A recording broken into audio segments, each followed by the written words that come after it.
Kasih karunia dan damai sejahtera dari Allah Bapa kita dan dari anaknya Tuhan Yesus Kristus menyertai kamu sekalian. Amin. Shalom saudara-saudari, sahabatku semua. Firman Tuhan yang menyapa kita hari ini, hari Selasa tanggal 16 Juni 2026, tertulis di dalam kitab Yoel pasal 2 ayat 13. Mari sahabatku, kita simak dan renungkan firman Tuhan yang menjadi kekuatan dan inspirasi untuk menjalani hari ini. Demikian, koyakkanlah hatimu dan jangan pakaianmu, berbaliklah kepada Tuhan Allahmu, sebab Ia pengasih dan penyayang, panjang sabar dan berlimpah kasih setia, dan Ia menyesal karena hukumannya. Jala rohamuna maribahihamu unang asal ulus muna, saya mulak mahamu tu Jahoba debatamunai, ai pardenggan basa jala para siroha doibana, labas doibana terimas jala para siroha godang, jala tibu merpangulahi rohana mida hamagoani. Demikian firman Tuhan.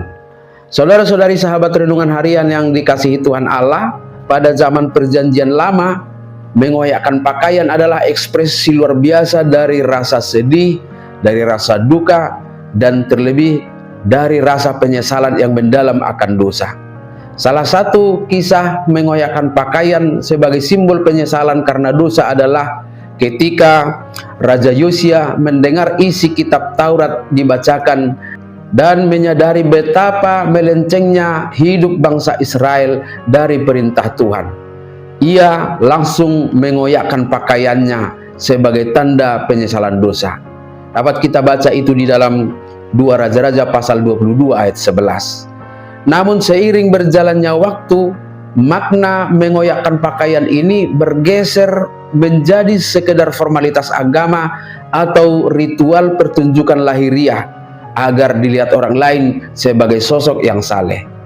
Tuhan menegur hal ini dengan keras. Koyakkanlah hatimu dan jangan pakaianmu. Kalau kita maknai saat ini, itu ibarat seseorang yang saat ibadah minggu ketika bagian doa pengakuan dosa terlihat sungguh-sungguh menyesali dosa-dosanya, tetapi dalam kehidupannya sehari-hari tidak menunjukkan sikap dan perilaku yang sudah benar-benar bertobat. Tuhan tidak tertarik dengan air mata yang pura-pura menyesal atau ritual pertobatan yang hanya tampak di luar. Ia menginginkan hati yang benar-benar hancur karena menyadari dosa dan kesalahan. Mengoyakkan hati berarti membuka diri sepenuhnya di hadapan Tuhan, membiarkan ego kita hancur dan mengakui keterpurukan kita tanpa ada yang ditutup-tutupi. Sahabatku semua, pertobatan sejati bukanlah hanya sebuah tindakan berhenti berbuat dosa karena takut dihukum, dan ketika sudah mendapat pengampunan lalu kembali lagi berbuat dosa. Pertobatan adalah sebuah tindakan aktif untuk berbalik kepada Tuhan. Dalam hal ini, kata berbalik mengindikasikan perubahan arah hidup 180 derajat.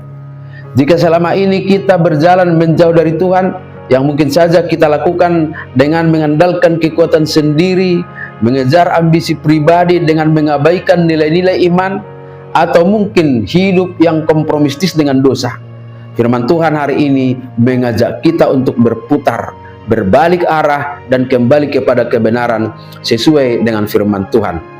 Satu alasan yang paling mendasar bagi kita untuk kembali kepada Tuhan Allah adalah karena Dia memiliki sifat pengasih dan penyayang. Ia menyambut kita dengan tangan yang terbuka. Ia panjang sabar dan selalu memberikan kita kesempatan untuk memperbaiki diri. Dia berlimpah kasih setia yang tidak bersyarat dan tidak pernah habis, bahkan ketika kita selalu tidak setia pun kepadanya. Oleh sebab itu, jangan pernah merasa terlambat untuk kembali kepada Tuhan. Seberat apapun dosa-dosa kita, kasih setia Tuhan jauh lebih besar. Datanglah kepadanya dengan hati yang tulus menyesali dosa, maka engkau akan menemukan pemulihan yang sejati darinya. Amin. Selamat beraktivitas, Tuhan memberkati.